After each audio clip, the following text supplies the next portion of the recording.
لوگوں کو کھینچتی ہے. شادی بھی معاشرت کا حصہ ہے. میرے نبی نے خود 11 شادیاں کی. 13 کی. 2 شادیاں نکاح ہوا اور طلاق دے دی. گھر نہیں بسایا. 11 گھر بسائے. 2 کا آپ کی زندگی میں انتقال ہو گیا. حضرت زینب بنت خزیمہ اور حضرت خدیجہ بنت خویلد رضی اللہ تعالی عنہما. 4 بیٹیوں کی شادی کی. 11 شادیاں خود کی. شوہر بن کے دکھایا, باپ بن کے دکھایا, سسر بن کے دکھایا کہ ہماری معاشرت جہاں ہمارا جوائنٹ فیملی سسٹم ہے, اگر ہم لوگ شریعت کو جانتے تو یہ بڑا خوبصورت نظام تھا. لیکن چونکہ ہم شریعت نہیں جانتے تو جوائنٹ فیملی سسٹم سے بہت بڑا ظلم وجود میں آ رہا ہے. یہ وہ ظلم ہے جو عدالتوں میں ڈسکس نہیں ہو رہا, جو پنچایتوں میں ڈسکس نہیں ہو رہا. یہ وہ ظلم ہے جو گھروں میں ہو رہا ہے, کیونکہ اپنی وہ حدود باؤنڈری لائن نہیں جانتے کہ میری باؤنڈری کہاں سے شروع ہوتی ہے اور کہاں جا کر ختم ہوتی ہے. ایک گھر کیسے چلنا چاہیے اس پر سینکڑوں آیات آئی ہیں. اتنی آیات نماز کے لیے نہیں آئیں جتنی ایک گھر کیسے چلنا چاہیے, جتنی اس کے لیے آیات آئیں.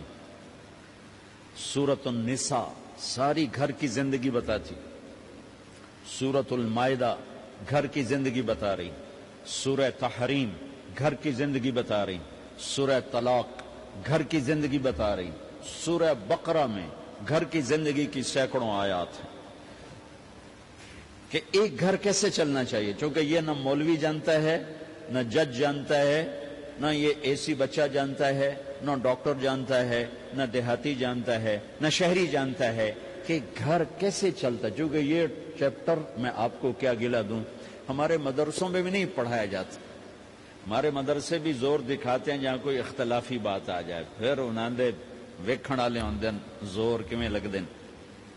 جہاں کوئی اخلاقی بات آ جائے تو استاد بھی ٹھنڈا ہوتا ہے, شاگرد بھی ٹھنڈے ہوتے. تو یہ چیپٹر تو پڑھائے نہیں جاتے, مدرسوں میں بھی نہیں پڑھائے جاتے. تو میں آپ سے کیا گلہ کروں, تو ہمارے مدرسے سے پڑھے ہوئے بچوں کو نہیں پتا, ہمارے علماء کو نہیں پتا کہ گھر کیسے چلتا ہے, کہ نبی کی وہ زندگی جو گھر میں تھی وہ کیسی تھی. یہ نہ پڑھی جاتی ہے نہ پڑھائی جاتی. 11 شادیاں شوق کی تھی. 11 شادیاں شوق کی تھیں. شوق ہوتا تو 25 سال کا خوبصورت جوان 40 سال کی عورت سے شادی کرتا, جن کے 2 شادیاں پہلے ہو چکی ہیں اور ہر شادی سے اولاد موجود ہے. اور آپ ایسے حسین ہیں کہ حضرت عائشہ فرماتی ہیں کہ یوسف علیہ السلام کو دیکھ کر عورتوں نے ہاتھ کاٹے تھے, میرے محبوب کو دیکھتی تو سینے چیر کے بیٹھ جاتی. اور 40 سال کی عورت سے شادی ہو رہی اور 25 سال ان کے ساتھ گزار دیے, 50 برس کے ہو گئے. 50 سال کے بعد 10 شادیاں, جبکہ شوق اور خواہش ختم ہوتی چلی آ رہی ہوتی ہے. میرے نبی نے کہا ما زوجت وما تزوجت الا بوحی من السماء نزل به جبرائیل. فرمایا لوگوں, میں نے جہاں شادی کی, میں نے جہاں بیٹی دی, پہلے آسمان سے وحی آئی, پھر میں نے قدم اٹھایا. پھر فرمایا میں نے جہاں شادی کی, میں نے جہاں بیٹی دی, آسمان سے بشارت آئی کہ سب جنتی ہیں, سب جنتی. یہ شوق کی شادیاں نہیں تھی, یہ امت کو سکھانے. چھٹی سال میں 1 دفعہ زکوٰۃ, پھر چھٹی زندگی میں 1 دفعہ حج, پھر چھٹی. لیکن 24 گھنٹے میرے ساتھ کوئی لگا ہوا ہے, میں کسی کے ساتھ لگا ہوا ہے. میرا کبھی روپ باپ کا ہے, کبھی خامد کا ہے, کبھی بھائی کا ہے, کبھی بیٹے کا ہے, کبھی سسر کا ہے, کبھی چاچے کا ہے, کبھی مخالف کا ہے, کبھی مسجد میں ہے, کبھی دکان پر ہے, کبھی جج کی کرسی ہے, کبھی اے سی کی کرسی ہے, کبھی قائد ہے, کبھی ماتحت ہے, کبھی افسر ہے, کبھی چپڑاسی ہے. میرے تو لاکھوں روپ ہیں. ہر روپ میں میرا اللہ کیا چاہتا ہے, بارش کے قطروں کی طرح احکام ہیں ہماری طرف. اس میں سے ایک یہ مجلس ہے شادی کی کہ ایک لڑکا اور لڑکی کیسے زندگی گزارے, یہ سمجھانے کے لیے, خامد اور بیوی کیسے زندگی گزاریں یہ سمجھانے کے لیے میرے نبی نے 11 شادیاں کی. اور اپنی عرب کی معاشرت کو توڑ کر اپنی معاشرت ان پر نافذ فرمائی اور اپنی خوبصورت زندگی ان تک پہنچائی۔ عرب میں عورت کو ذلیل سمجھا جاتا تھا، اب بھی کوئی خاص عزت کوئی نہیں ہے، تو میرے نبی نے فرمایا خیرکم خیرکم لأہلہ، سب سے بہترین مسلمان وہ ہے جو بیوی سے اچھا سلوک کرتا ہو۔ وما انا خیر لأہلی، اور تم سب میں میرا سلوک اپنی بیویوں کے ساتھ سب سے اچھا ہے، سب سے اچھا ہے۔ آپ مجلس میں تشریف فرما ہیں، تنہا نہیں بیٹھے ہوئے، لوگ بیٹھے ہوئے۔ ایک صحابی پوچھتے ہیں یا رسول اللہ آپ کو سب سے زیادہ کس سے محبت؟ آپ کو سب سے زیادہ کس سے محبت؟ سبحان اللہ، کیا زندگی سمجھائی ہے میرے نبی نے۔ بھائیو کچھ سیرت پڑھا کرو اللہ کے واسطے، صرف اخبار دے مگر ہی نہ لگے رہے کرو، میرے نبی کی زندگی کچھ پڑھا کرو، صحابہ کی زندگی پڑھا کرو، صحابیات کی زندگی پڑھا کرو۔ میرے نبی سے مسجد میں الگ نہیں، اکیلے نہیں، مسجد میں لوگوں کے سامنے ایک شخص پوچھتے ہیں یا رسول اللہ آپ کو سب سے زیادہ کس سے محبت ہے؟ آپ نے کہا عائشہ سے۔ ہمارے ماحول میں کوئی یہ کہہ سکتا ہے مجھے اپنی بیوی سے سب سے زیادہ پیار ہے؟ اس سے ویلے انہیں فتویٰ لا بے ران مرید آ گیا انہیں آئے ویکھو بھائی زان مرید آ گیا جے۔ جس سے سب سے زیادہ محبت کرنی تھی اسی کو سب سے زیادہ ذلیل کرتے ہیں۔ دیکھو سب سے اہم رشتہ، میری بات غور سے سننا چونکہ ہمارا معاشرہ اس کو شاید ہضم نہ کر سکے تو آپ بھی نہیں کر سکیں گے، سب سے اہم رشتہ خامد اور بیوی ہے، سب سے مقدس رشتہ ماں باپ، سب سے مقدس رشتہ ماں باپ، لیکن سب سے بنیادی رشتہ خامد اور بیوی ہے۔ اللہ نے پہلا رشتہ جو دھرتی پہ قائم کیا وہ ایز اے ماں باپ نہیں، ایز اے خامد اور بیوی۔ آدم کو خامد بنایا، حوا کو بیوی بنایا، پھر انہی کو ماں باپ بنایا، انہی کو دادا دادی بنایا، انہی کو نانا نانی بنایا، انہی کو ساس اور سسر بنایا۔ سارے رشتے خامد اور بیوی سے جنم لیتے ہیں، آگے یہی دو رشتے روپ بدلتے ہیں۔ خامد اور بیوی کا رشتہ سب سے بنیادی ہے، سب سے اہم ہے، سب سے بڑا ہے، اور سب سے پہلا ہے اور سب سے آخری ہے۔ پہلا رشتہ بھی خامد اور بیوی کا قائم ہوا، اور دنیا میں بھی آخری رشتہ خامد بیوی رہ جاتا ہے۔ پتران دی شادی ہو گئی، دیاں دی بھی شادی ہو گئی، بڈھا بڈھی کلے بیٹھے۔ ہمارے دیس کی کہانی کیا، میرے گھر کی کہانی۔ میں تبلیغ میں، میرا چھوٹا بھائی لاہور میں، بہنیں اپنے گھر، ماں پیو کلے بیٹھے ہوئے، ہمارے پاس آنے کے لیے تیار نہیں، اپنی جگہ چھوڑنے کے لیے تیار نہیں۔ پھر باپ فوت ہو گئے تو ہم نے منتیں کر لی اپنی ماں کی کہ میں فیصل آباد میں رہتا ہوں، میرا بھائی لاہور میں ہوتا ہے، کہ ساڈے کو لا جاؤ نہ پتر، میں توڑے پیو دی جا نہیں چھڑنی۔ نہیں آئے ہمارے پاس، تنہا زندگی گزار دی۔ ہم تو آئے مہمانوں کی طرح آئے اور چلے گئے، تنہا زندگی گزار دی۔ تو پہلا رشتہ خامد اور بیوی، آدم اور حوا۔ پھر دنیا میں بھی اگر زندگی ہے، پہلے مر جائیں تو الگ بات ہے، اگر زندگی ہے تو پھر آخری رشتہ خامد اور بیوی، اور جنت میں جا کے ہمیشہ کا رشتہ خامد اور بیوی۔ ہر آدمی اپنی بیوی کے ساتھ اور ہر عورت اپنے خامد کے ساتھ جنت میں جوڑا جوڑا ہوں گے۔ بچے اپنی جنت میں، ماں باپ اپنی جنت میں، ساس سسر اپنی جنت میں، بھائی بہن اپنی جنت میں۔ جنت میں بھی خامد اور بیوی کا اللہ نے ساتھ بنایا ہے۔ یہ رشتہ سب سے اہم رشتہ ہے۔ اس رشتے کو باقی رکھنے کے لیے اللہ تعالیٰ نے سینکڑوں آیات اتاری، اور اس میں دخل اندازی کے لیے کوئی راستہ نہیں چھوڑا، اولاد کو بھی نہیں چھوڑا کہ خامد اور بیوی کے رشتے کو۔ بعض بیویاں ایسی نادان ہوتی ہیں کہ اولاد کی محبت میں خامد کو ڈیگریڈ کرتی ہیں، بعض خامد ایسے نادان ہوتے ہیں اپنے ماں باپ کے احترام میں بیوی کو ذلیل کرتے ہیں، اپنے بہن بھائیوں کی سن سن کر اپنی بیوی کو مارتے پیٹتے ذلیل کرتے ہیں۔ یہ ہر گھر کی کہانی ہے۔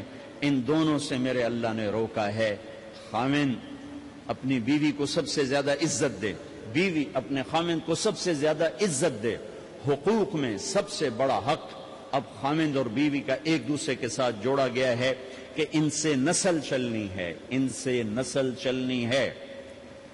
آپ حیران ہوں گے، بیوی کے ذمے خامند کی روٹی پکانا شریعت نے نہیں لگایا، تو خامند کے ماں پیو کی روٹی کیسے ذمہ ہوگی؟ خامند کے بہن بھائیوں کی روٹی کیسے ذمہ ہوگی؟ کتنی بہنوں نے گھر اجاڑ دیے بھائیوں کے، کتنے ساس سسر نے اپنے بیٹے کے گھر اجاڑ دیے۔ یہ چاروں طرف پھیلی ہوئی کہانیاں بتا رہا ہوں، کوئی خواب نہیں سنا رہا ہوں، کوئی باہر کی زندگی نہیں بتا رہا ہوں، کہ جوائنٹ فیملی سسٹم بہت اچھا ہے اگر شریعت کا پتہ ہو، اور بہت برا ہے اگر شریعت کا پتہ نہ ہو۔ چڑا چڑی بھی اکٹھے ہوتے ہیں تو گھونسلہ الگ بناتے ہیں کہ ساس سورا کے دائیں سرتے نہ آ پاوے۔ ہمارے دوست ہیں مار ظفر حراج، میں تو ان کی بات سن کے حیران ہو گیا، کوئی دین کا پتہ کوئی نہیں، شریعت کا پتہ کوئی نہیں، بہت شریف آدمی، ہمارے قریب پڑوسی ذمہ دار ہیں۔ تو ان کے بیٹے کا نکاح پڑھانے میں گیا، جیسے ابھی عزیز کا نکاح پڑھانا، ان کے بیٹے کا نکاح تھا، تو ابھی مہمان نہیں آئے تھے، تو میں سے بیٹھے تھے، تو مجھ سے کہنے لگے مولانا صاحب میری بیگم میں نے آخیا کہ گل سن آپ ہن ہنڈ گئے ہیں، ان کر میرے پوتر دا گھر وکھرا بنا، او نوے اساں کہے دی دھی لائے تے آئیے تو مڑ اساں اودے تے سر تے بیٹھے ہوئیے، پہلے میرے پوتر دا گھر وکھرا بنا، او دی ڈولی وکھری لایا تو مڑ میں شادی کرساں پتر نے۔ چلو وہ تو طاقت رکھتے تھے، انہوں نے الگ گھر بنایا۔ شریعت نے یہ عورت آنے والی لڑکی کا حق رکھا ہے کہ اگر خامند کے پاس طاقت ہے تو اس کو الگ گھر دے، اگر وہ ڈیمانڈ کرے کہ آپ مجھے الگ گھر لے کر دیں، تو یہ ماں باپ کی نافرمانی نہیں، یہ حق تلفی نہیں، اس آنے والی کا حق ہے کہ اس نے تیری نسل کو سنبھالنا ہے۔ اگر یہ ساس کے بھی سنیں، سسر کے بھی سنیں، نندوں کے بھی سنیں، دیور کے بھی سنیں، پھر تیرے بھی سنیں، تو یہ تو پاگل ہے، یہ بچے کہاں سے پالے گی؟ یہ بچوں کی تربیت کب کرے گی؟ یہ تو دن کو روئے گی کہ سس ہے آکھے، رات کو روئے گی سو رہے آکھے، اگلے دن آکھے گی میں نے تو تیری بہن ہے آکھے ہے۔ تو اس کو تو بچے پالنے کا وقت نہیں۔ ہماری نسل کیوں برباد ہو گئی؟ کہ ماؤں نے اپنی ڈیوٹی چھوڑ دی ہے۔ 3 سال کا بچہ سکول میں ڈالنے لے، بلا سکول والوں کیڑی فکر ہے، انہوں نے پیسے لے کے انہوں کھڈاونا۔ میرے نبی نے کہا 7 سال تک تو نماز بھی نہ کہو، گلے سے لگا کے رکھو، 7 سال تک نماز بھی نہ کہو، بس اس کو قریب کرو قریب کرو قریب کرو، 10 سال میں جا کے نماز کہو۔ 3 سال کے بچے کو ڈالتے ہیں اسکولوں میں، اس کے لاشعور میں ماں باپ سے نفرت پیدا ہو جاتی ہے۔ یہ میری اب بیتی ہے، اللہ نے مجھے تبلیغ میں لگا دیا تو شریعت پڑھنے کے بعد اللہ نے میرا سر جھکا دیا، ورنہ میں تو بالکل باغی ہوتا۔ تو میرے نبی فرما رہے ہیں 7 سال تک نماز بھی نہ کہو، بس سینے سے لگا کے رکھو، تاکہ تمہاری صفات منتقل ہوں اور تمہاری محبت ان کے اندر منتقل ہو۔ تو جب بیوی پر پورے گھر کا بوجھ پڑ گیا تو وہ اپنے بچوں کو کب پالے گی اور بچوں کی کب وہ تربیت کرے گی؟ وہ تو صبح سے شام تک چولہے پر تھک چکی ہے، اور اوپر سے جو تانے ہیں وہ الگ ہیں، جلی کٹی، کبھی ساس کہہ رہی، کبھی سسر کہہ رہا، کبھی بہنیں، کبھی دیور، تو وہ تو بالکل بیچاری پاگل ہو جاتی۔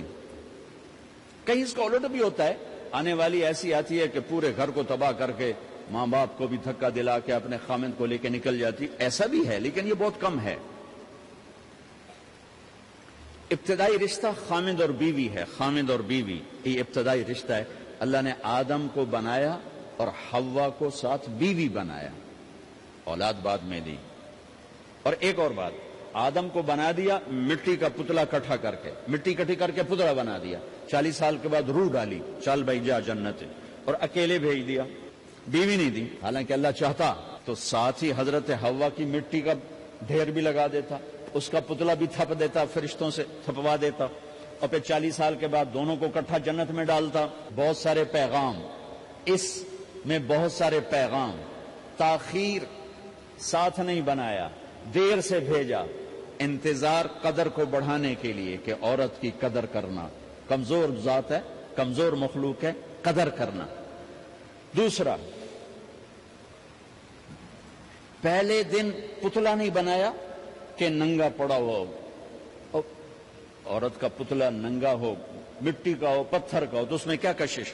تو ان مرد کے لیے کشش کوئی نہیں، تو فرشتوں کو کیا کشش تھی؟ پہلے دن سے عورت کو پردے میں بنایا، بے پرد نہیں کیا، بے پرد نہیں کیا، اس کا پتلا نہیں بنایا، اسے ننگا نہیں چھوڑا، اس کو پہلے دن سے کورڈ۔ اور کیسے بنایا؟ فرشتوں کو کی آنکھوں پہ پردہ اور آدم کو سلا دیا۔ آدم علیہ السلام سوئے ہوئے ہیں، فرشتوں کی آنکھوں کے سامنے پردہ ڈال دیا گیا، جب آدم اٹھے ہیں، اور ایک اور بات، جنت میں رہ کر بھی آدم علیہ السلام کا دل نہیں لگتا تھا، اداس اداس رہتے تھے. اماں آئی تو بابے دا دل لگا، تو اداس رہتے تھے جنت میں. جب آنکھ کھلی تو اپنے لیفٹ سائڈ پہ ایک خاتون سر سے لے کر پاؤں تک لباس میں. آپ نے سنا ہے نا، یوسف علیہ السلام دنیا میں سب سے خوبصورت ہستی پیدا کیے گئے. یہ مردوں میں، عورتوں میں سب سے خوبصورت حضرت حوا کو پیدا کیا. کون ہے؟ کہتے ہیں اللہ کی آدم تیری بیگم. کون ہے تیری بیگم؟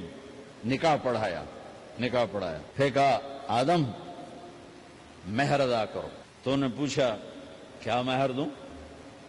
تو وہاں تو سونا چاندی ڈھیر لگے پڑے تھے. اللہ تعالیٰ کہتے دا من سونا چاہ کے دے دے. میرے اللہ نے کہا تیری نسل میں میرا آخری حبیب آنے والا ہے، اس پہ ایک دفعہ درود پڑھ دے، یہ مہر ہے. سیدھے ہاتھ میں برکت ہے. پیدا کیا الٹی طرف سے. الٹی طرف سے کیوں پیدا کیا ہے؟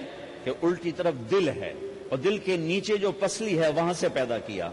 اس میں پیغام کیا دیا کہ عورت جس روپ میں ہو، پہلا روپ اس کا بیوی بنا،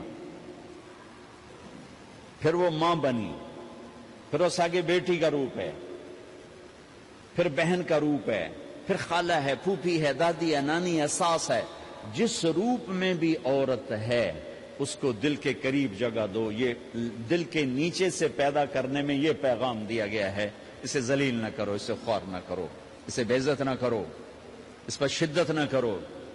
خامند اور بیوی ہے، اور آخری رشتہ بھی خامند اور بیوی ہے.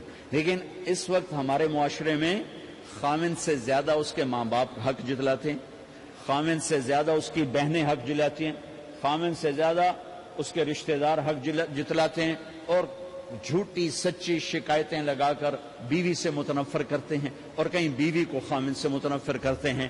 آپس میں لڑائی لڑا کے پھر خوش ہوتے ہیں. میرے نبی سے پوچھا جائے یا رسول اللہ آپ کو سب سے زیادہ کس سے پیار ہے؟ تو آپ نے کہا عائشہ سے. اللہ، وہ جھینپ کے کہنے کے نہیں، میں پوچھ رہا ہوں لوگوں میں آپ کو کس سے زیادہ پیار ہے؟ تو آپ کہتے ابو بکر سے.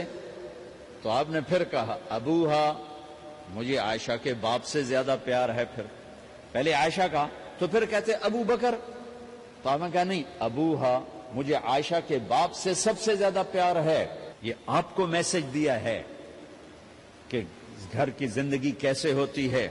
کوئی عشق نہیں چڑھا ہوا تھا، میسج دینا. ام عائشہ چھوٹی عمر کی تھی، ان کو آٹا گوندھ کے دیتے تھے، پھر جب ان کو آٹا گوندھنا آ گیا پھر چھوڑ دیا. پھر ان کو سامنے بٹھا کر لقمے بنا کے کھلاتے تھے. پھر ام عائشہ رضی اللہ تعالیٰ عنہ کوئی گوشت کا ٹکڑا، وہاں بڑے بڑے گوشت کے ٹکڑے پکائے جاتے تھے، تو کوئی گوشت کا ٹکڑا اٹھایا اور ایسے 2-4 جگہ سے نوچا اور پھر رکھ دیا. سارا کھایا نہیں جاتا تھا، تو اللہ کے نبی اسی کو اٹھاتے اور حضرت عائشہ کو دکھا کر جہاں سے حضرت عائشہ نے نوچا ہوتا تھا وہاں سے یوں کاٹ کے دکھاتے تھے. پھر حضرت عائشہ رضی اللہ تعالیٰ نے گلاس اٹھایا پانی پینے کے لیے، جہاں ہونٹ لگائے پہ گلاس رکھ دیا. بڑے بڑے گلاس ہوتے تھے، تو حضرت ہمارے نبی اٹھاتے تھے، جہاں عائشہ کے ہونٹ لگے ہوتے تھے وہاں ہونٹ لگا کے پانی پیتے تھے. یہ آپ کو سکھانے کے لیے ہے. اپنے گھر والوں کے ساتھ بیٹھ کے کھانا کھاتے.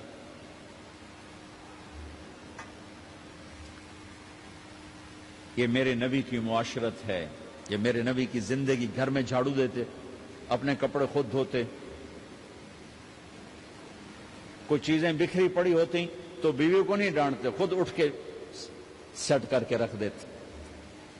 گھر والوں کے ساتھ مل کر برتن دھوتے، صفائی کرتے، گھر والوں کے ساتھ مل کر. یہ میرے نبی کی ایک خوبصورت زندگی ہے. بھائیوں بہنوں، ہم بھلا چکے ہیں. بیوی کے لیے خامند کو سب سے بڑا حقدار. بعض لڑکیاں ایسی نادانی کرتی ہیں کہ شادی کے بعد بھی اپنے ماں باپ کی آنکھ کو دیکھ کے چلتی ہیں. شادی کے بعد سب سے بڑا حق خامند کا ہے. شادی کے بعد سب سے بڑا حق خامند کا ہے. ماں باپ پیچھے چلے جاتے ہیں، بہن بھائی پیچھے چلے جاتے ہیں.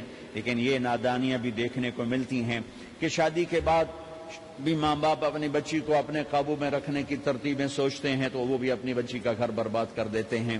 میرے نبی سے پوچھا گیا یا رسول اللہ عورت پر سب سے زیادہ کس کا حق ہے؟ تو آپ نے فرمایا اس کے خامند. ایک خاتون ہے، یا رسول اللہ میری شادی ہو رہی ہے تو میرے اوپر میرے خاوند کا کیا حق ہے؟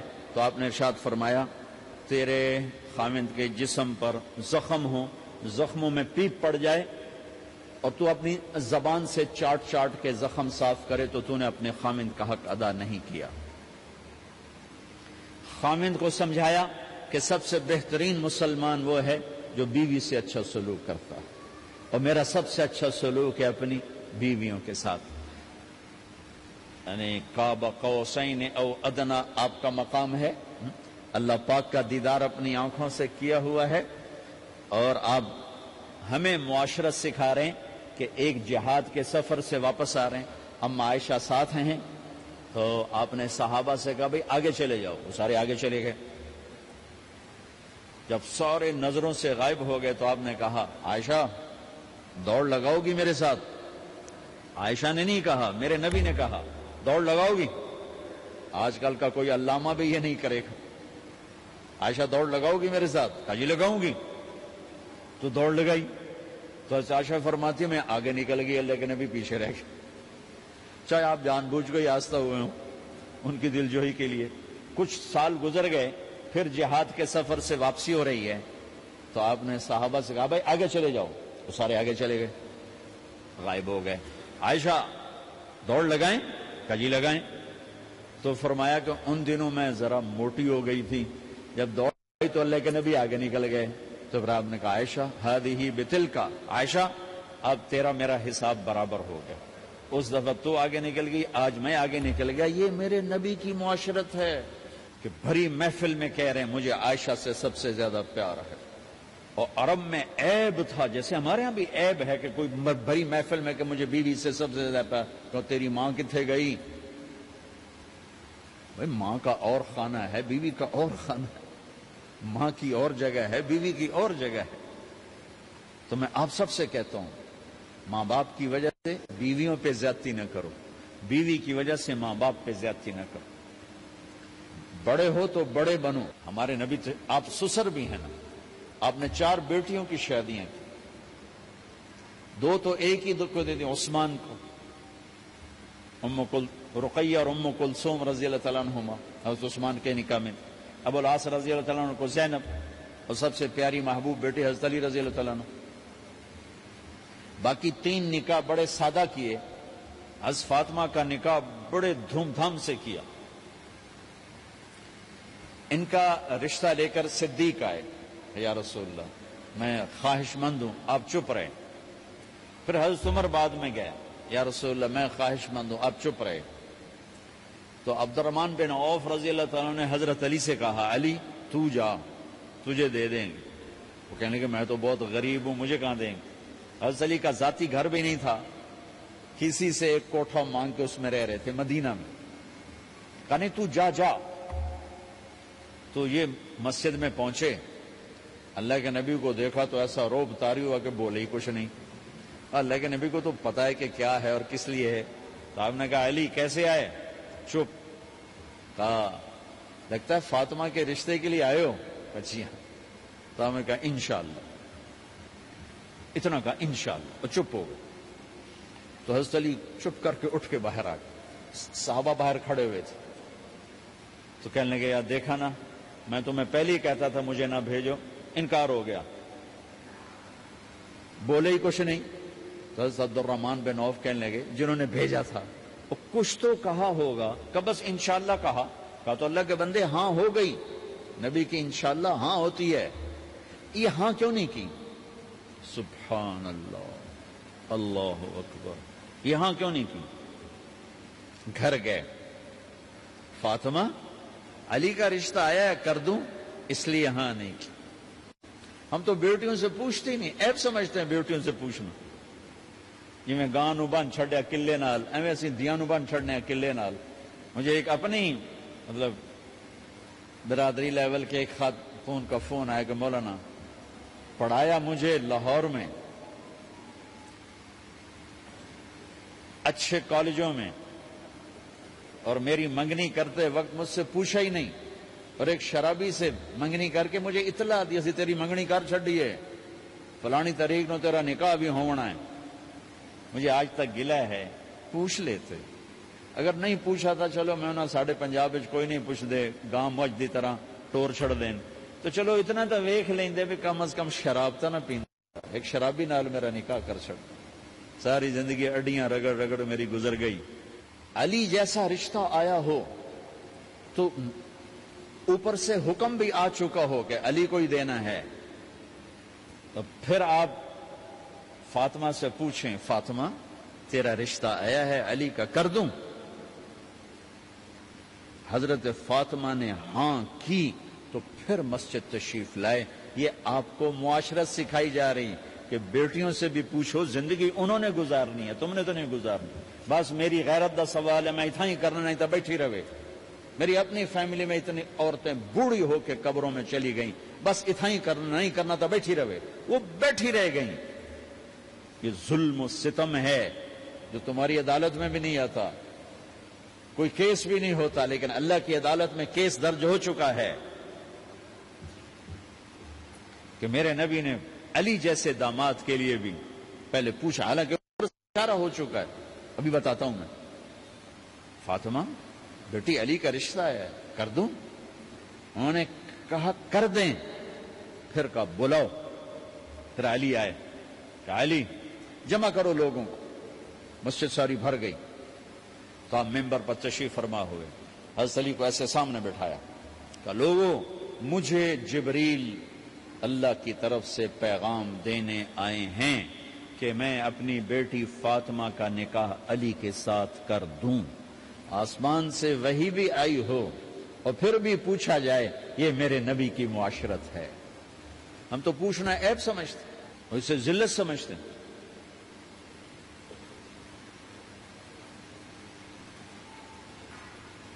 پھر آپ نے اتنا بڑا اہتمام کیا. مسجد نبوی پرانی جو آپ کے زمانے کی تھی, بہت بڑا ہال تھا, اس کا بھرا ہوا تھا.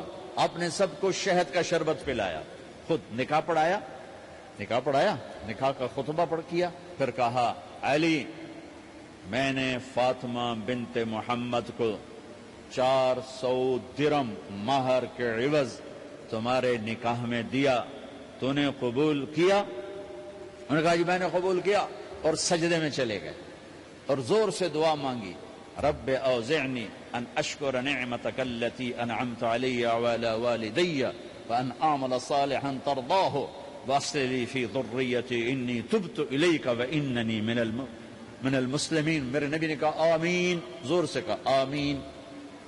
نکاح ہو گیا. رخصتی ہوئی 6 مہینے بعد, 1 مہینے بعد, 1 سال بعد. 3 روایات ہیں, فوراً 4 روایات, لیکن زیادہ صحیح ہے دیر کے بعد, فوراً نہیں ہوئی. کچھ عرصے کے بعد رخصتی ہوئی. حضرت عقیل آپ کے بھائی وہ کہنے لگے علی اب رخصتی ہو جانی چاہیے. تو یہ دونوں مل کر آئے سلمان فارسی کے پاس کہ سلمان بھائی ہماری رخصتی کروا دو. سلمان فارسی کا بڑا احترام تھا. انہوں نے جا کر بات کی ام سلمہ رضی اللہ تعالیٰ عنہ سے. ام سلمہ نے بات کی اللہ کے نبی سے, کہا ہاں آ جائے, لے جائے. تو علی رضی اللہ تعالیٰ عنہ اپنی اونٹنی لے کر آئے. تو حضرت علی کا گھر وہ کرائے پر گھر تھا ایک کونے پر, تو وہاں اسما بنت امیس اور ام ایمن گئیں اور اس کے فرش کو لیول کیا. فرش میں سرخ مٹی ڈال کے اس کو لیول کیا اور دیواروں کی پوچا پاچی کی, اور وہاں کھوٹیاں لگائیں کپڑے ٹانگنے کے لیے. آپ نے حضرت عائشہ اور حضرت ام حبیبہ, حضرت ام سلمہ سے فرمایا تمہیں پتہ ہے نا مجھے فاطمہ سے کتنا پیار ہے, اسے دلہن بناؤ. دلہن بنانا بھی سنت ہے, دلہن بناؤ, دلہن بناؤ. تو آپ کو دلہن بنایا گیا. پھر علی رضی اللہ تعالیٰ عنہ تشریف لائے سلمان فارسی اور عقیل کے ساتھ. اونٹنی کو دروازے پر بٹھایا تو آپ نے علی کا ہاتھ پکڑا, اندر تشریف لے گئے اور فاطمہ کا ہاتھ پکڑ کے علی کے ہاتھ میں دیا اور کہا بیٹی مجھے اپنے خاندان میں جو سب سے زیادہ محبوب تھا میں نے تیرا ہاتھ اس کے ہاتھ میں دیا ہے. پھر کہا علی تجھے نبی کی بیٹی مبارک, نبی کی بیٹی مبارک. پھر آپ نے سے پیالے میں پانی منگوایا اور اس میں آخری 2 سورتیں پڑھ کے دم بھی کیا, تھوک بھی ڈالا پھر اس میں سے انگلیاں ڈال کے ان کے سینے پر چھڑکا کہ دونوں پی لو، دونوں کو پلایا. پھر باہر تک چھوڑنے آئے. حضرت علی نے آپ کو اونٹنی پہ بٹھایا. آپ نے 2 عورتوں کو ساتھ بھیجا، ام ایمن اور اسما بنت عمیس. یہ چھوٹی سی بارات جا کر علی کے گھر اتری اور آپ نے حضرت علی سے فرمایا کہ میں عشاء پڑھ کے آؤں گا، میرا انتظار کرنا ہے. تو عشاء کی نماز کے بعد آپ تشریف لے گئے. آپ نے دوبارہ پیالے میں پانی منگوایا اور اس پر آخری 2 سورتیں پڑھ کے دم کیا. پھر ان کے سینے پر چھڑکا، یہاں بازوؤں پر چھڑکا اور کمر پر چھڑکا اور دعا دی، اللہم اسد جدہما وجمع شملہما وبارک علیہما واخرج منہما ذریۃ صالحہ. یہ دعا دی آپ نے اس وقت کہ میرے مالک ان کے جمع ہونے میں برکت عطا فرما اور ان کو سعادتیں عطا فرما اور ان کو نیک اولاد عطا فرما. یوں میرے نبی نے اپنی بیٹی کو رخصت فرمایا. اگلے دن آپ نے حضرت علی کو بلا کے فرمایا، علی ولیمہ بھی کرنا ہے. کہنے لگے یا رسول اللہ میرے پاس تو کچھ نہیں. تو آپ نے کہا، تو سعد بن ابی وقاص کہنے لگے یا رسول اللہ میرے پاس ایک چھترا کھڑا ہے، چھترا لاؤ. ذبح کیا گیا. آپ نے اس میں چھوارے ڈلوائے، قورمہ بنوایا، قورمہ. اور اپنی طرف سے حضرت علی کو پیسے دیے کہ جاؤ چھوارے، گھی، شہد خرید کے لاؤ. تو علی رضی اللہ تعالیٰ نے 5 درم کے چھوارے خریدے اور 3 درم کا شہد خریدا اور 1 درم کا گھی خریدا. 9 درم تھے ٹوٹل.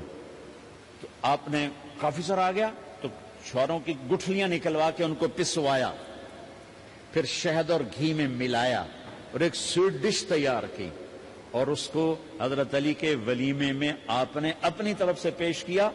تو اس دن تازہ روٹی جو کی پکائی گئی اور دیگ پر میرے نبی خود بیٹھے کھانا کھلانے، تقسیم کرنے خود بیٹھے. اب ایک چھترا ہے، 14 کلو گوشت ہے، 15 کلو، تو 50 آدمی کھا لیں گے. آپ نے کہا سارے مدینے کو دعوت ہے، سارے مدینے والے جتنے بھی آئے. اور میرے نبی سادگی بھی جائز ہے، سادگی بھی سنت ہے، تکلف بھی سنت ہے.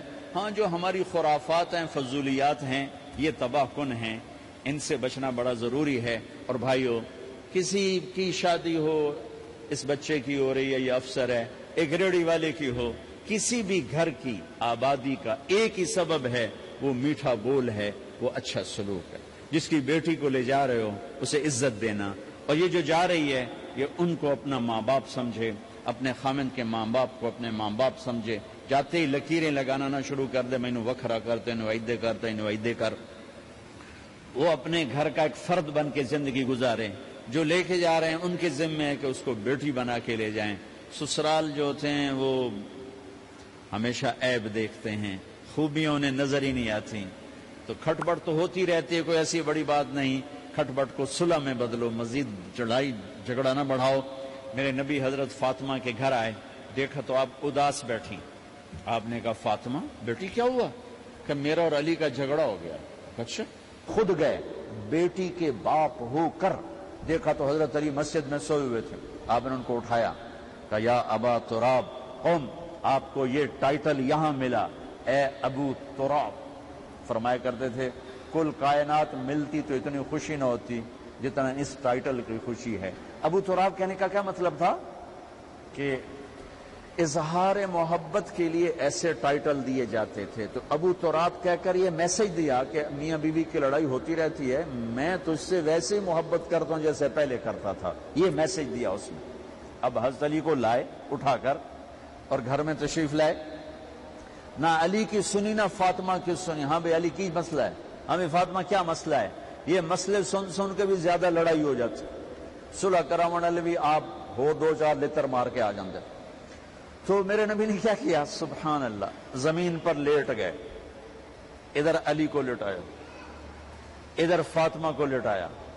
علی کا ہاتھ اپنی ناف پہ رکھا، فاطمہ کا ہاتھ ان کے ہاتھ پہ رکھا اور بیٹی کے ہاتھ پر اپنا ہاتھ رکھا. پھر فرمایا کہو ہماری صلح ہو گئی. علی کہو، فاطمہ کہو. دونوں نے کہا ہماری صلح ہو گئی.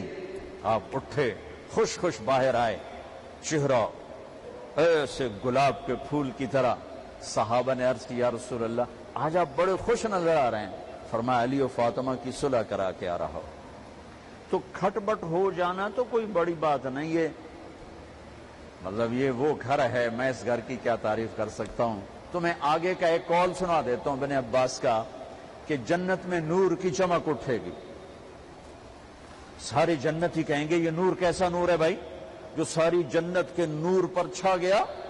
تو فرشتے بتائیں گے کہ او جنت الفردوس میں علی و فاطمہ بیٹھے ہیں، کسی بات پہ ہنسے ہیں، ان کے دانتوں سے جو نور نکلا ہے اس نے جنت کو روشن کر دیا. لیکن کھٹ پٹ یہاں بھی ہو گئی. ان سے بڑا گھر میرے نبی کا ہے، وہاں بھی کھٹ پٹ. ایک دفعہ آپ نے حضرت عائشہ سے کہا مجھے پتہ لگ جاتا ہے جب تم مجھ پہ ناراض ہوتی ہے، مجھے پتہ چل جاتا ہے. انہوں نے عرض کی یا رسول اللہ آپ کو کیسے پتہ چلتا ہے؟ کہ جب تو مجھ پہ ناراض ہوتی ہے نا تو قسم اٹھاتے ہوئے کہتی ہے ابراہیم کے رب کی قسم، اور جب مجھ پہ راضی ہوتی ہے تو پھر تو قسم اٹھاتے ہوئے کہتی ہے محمد کے رب کی قسم. ایسے مجھے پتہ چل جاتا ہے جب تو کہتے ہیں نا ابراہیم کے رب کی قسم تو مجھے پتہ چل جاتا ہے کوئی کھٹ بٹ ہو گئی ہے. تو نبی کے گھر میں بھی ہو جاتی ہے. یہ مسئلہ تو ختم ہوگا. جنت میں ہمارے ذمہ ہے کہ ان چیزوں کو کم کریں. یہ ایک میرے نبی کی معاشرت ہے میرے بھائیوں، اسے سیکھو، اسے سمجھو، اسے پڑھو. تو بھائیوں میرا نبی ایک زندگی دے کر گیا ہے. یہ چونکہ شادی کا موقع ہے اس کو میں نے تفصیل سے بیان کیا ہے، اس کی تفصیل بیان ہی نہیں کی جاتی. یہ اتنی ضروری ہے جتنی نماز ضروری ہے. نماز تو 5 وقت پڑھیں گے، زندگی 24 گھنٹے روپ بدل رہی ہے. ہر روپ میں میرا نبی کیا چاہتا ہے اس کو سیکھو، اس کو سمجھو. کرو گے اللہ آپ کو چمکائے گا، بنائے گا. اپنی کمائیوں میں حلال لاؤ، حرام سے بچو. جج بھی بیٹھے ہیں، وکیل بھی بیٹھے ہیں، کسی ظالم کے وکیل نہ بنو. وَلَا تَقُلْ لِلْخَائِنِينَ خَصِيمًا. آپ کو ایک آیت میں جوڈیشری، جج، مقننہ اور وکلاء کا پیغام اللہ کا سنا دیتا ہوں. اِنَّا أَنزَلْنَا إِلَيْكَ الْكِتَابَ بِالْحَقِّ لِتَحْكُمَ بَيْنَ النَّاسِ بِمَا أَرَاكَ اللَّهُ وَلَا تَقُلْ لِلْخَائِنِينَ خَصِيمًا. مقننہ، قانون ساز. تو اِنَّا أَنزَلْنَا إِلَيْكَ الْكِتَابَ بِالْحَقِّ. قانون بنانے کا حق اللہ کو ہے، اللہ کے قانون کو اپناؤ. آگے جج حضرات، فَحْكُمْ لِتَحْكُمَ بَيْنَ النَّاسِ بِالْحَقِّ. ججوں کو حکم ہے کہ حق فیصلے کرنا، بک نہ جانا، دب نہ جانا، حق کے فیصلے کرنا. تیسرا وکلاء کو وَلَا تَقُلْ لِلْخَائِنِينَ خَصِيمًا. ظالم بددیانت کی وکالت کے لیے کھڑے نہ ہو جانا ورنہ مارے جاؤ گے، مارے جاؤ گے. وَلَا تَقُلْ لِلْخَائِنِينَ خَصِيمًا. ان کے لیے دلائل قائم نہ کرنا ورنہ ہلاک و برباد ہو جاؤ گے. تو بھائیو یہ نکاح کو ذرا میں نے تفصیل سے بیان کی ہے کہ یہ زندگی ہے جس کو سیکھنا ہے. حلال کماؤ، بچوں کو حلال دو، بیوی کو حلال دو. اللہ کی قسم حرام سے کبھی بہار نہیں آتی اور حلال پہ کبھی خزاں نہیں. حلال کھانا، حلال کھلانا تو تم شاد و آباد رہو گے. اللہ میں